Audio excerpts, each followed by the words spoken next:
The transport ship Meridian's Edge drifted through the asteroid field like a metal whale navigating coral reefs. Captain Sarah Chun pressed her face against the observation deck's reinforced glass, watching chunks of space rock tumble past in slow, ancient dances. 3 months into their mining survey mission, and they still hadn't found anything worth the fuel costs. Captain, we're picking up something unusual on long-range sensors, called Lieutenant Martinez from the bridge comm. You might want to see this. Sarah pushed off from the window and floated through the zero-gravity corridor toward the bridge.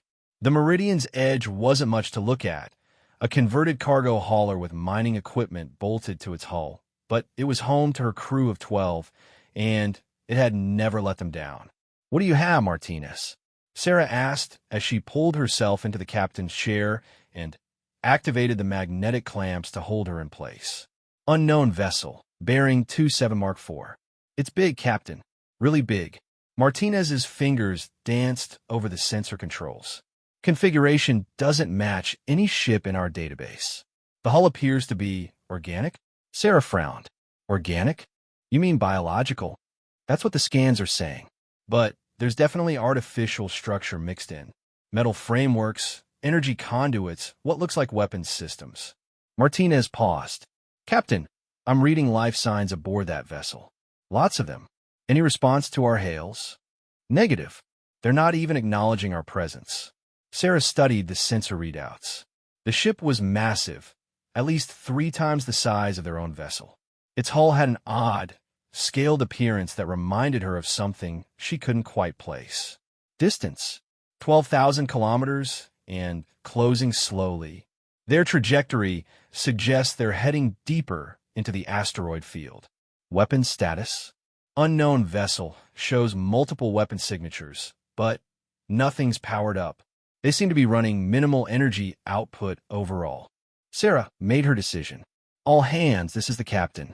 We're approaching an unknown vessel for investigation. Battle stations, but keep weapons cold. I repeat, do not power weapons unless I give direct orders." The crew moved with practiced efficiency. Sarah had served with most of them for over 5 years, mining the outer systems where pirates and worse things lurked in the dark. They trusted her judgment, and she trusted their skills. "Visual contact in 30 seconds, reported Chief Petty Officer Kim from sensors. "Put it on the main screen." The forward display shimmered and resolved into a view that made Sarah's breath catch. The unknown ship looked like someone had taken a dragon from ancient Earth mythology and built a spacecraft around it. Massive wings stretched from its sides, obviously housing engines and weapons systems. The hull was indeed scaled, each scale the size of their entire ship. A long neck extended forward, ending in a head that could have swallowed the Meridian's Edge hole. "My God," whispered Martinez. "It's beautiful." Sarah had to agree. Despite its massive size and obvious military design, there was something elegant about the vessel. Any change in their status? Still no response to hails. "But, Captain," Kim's voice carried concern. "I'm detecting what looks like damage to their hull. Significant damage. And those life signs I mentioned, they're weak. Very weak. Define weak. If these readings are accurate, most of the beings aboard that ship are dying." Sarah felt her chest tighten. In 20 years of space service, she'd learned that life was precious out in the black. You helped when you could, regardless of species or politics. Any signs of pursuit? Other ships? Negative.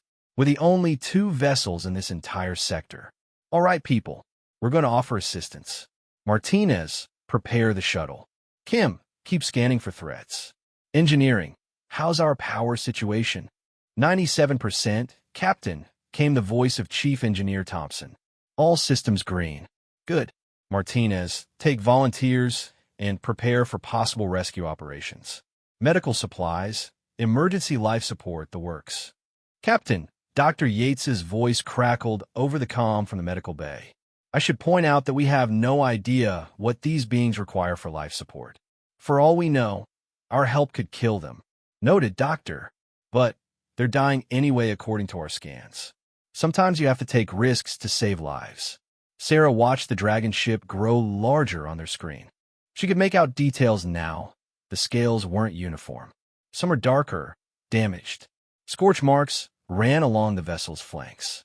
Whatever had happened to them, it had been violent. Captain, Kim's voice was tight with worry. I'm reading multiple hull breaches on the unknown vessel. Atmospheric leakage. Whatever's keeping them alive won't last much longer. Time to approach. At current velocity, 15 minutes to optimal rescue distance.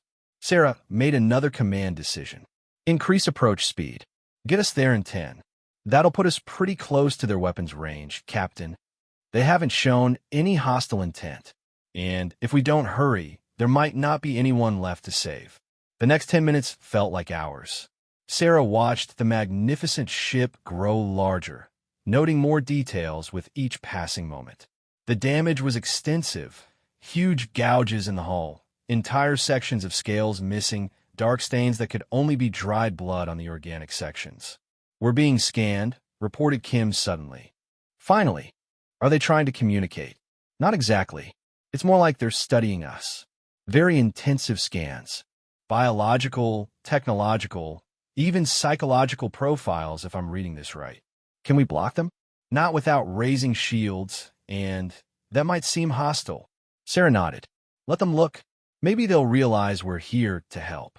Captain, Martinez called from the shuttle bay. Rescue team is ready. Dr. Yates has prepared medical supplies for multiple possible biologies. We've also loaded cutting tools in case we need to breach their hull. Acknowledged. Stand by.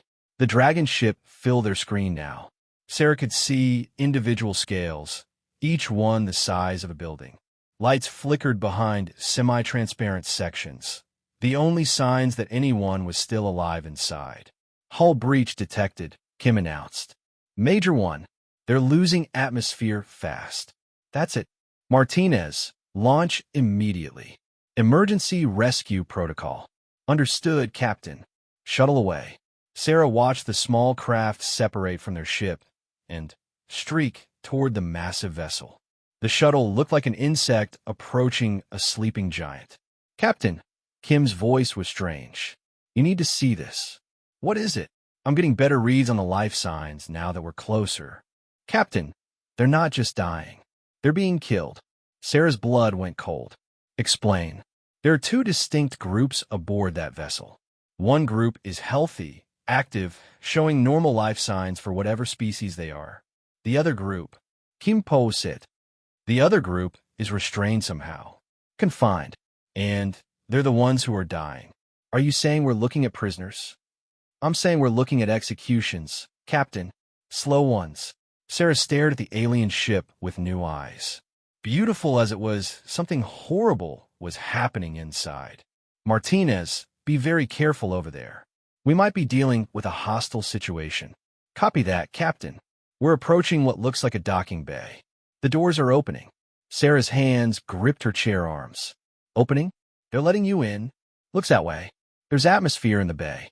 We're proceeding inside. Sarah waited, watching the shuttle disappear into the dragon ship's belly. Long minutes passed in tense silence. Captain, Martinez's voice finally came through, distorted by the alien ship's hull. You're not going to believe this. Report, Lieutenant. There are dragons here, Captain. Actual dragons. And some of them are chained up like prisoners. Sarah felt her world shift slightly. Dragons. Real dragons in a ship that looked like a dragon. Are the crew members human? No, ma'am. The crew are dragons too. Big ones with golden scales. The prisoners, they're smaller. Different colored scales.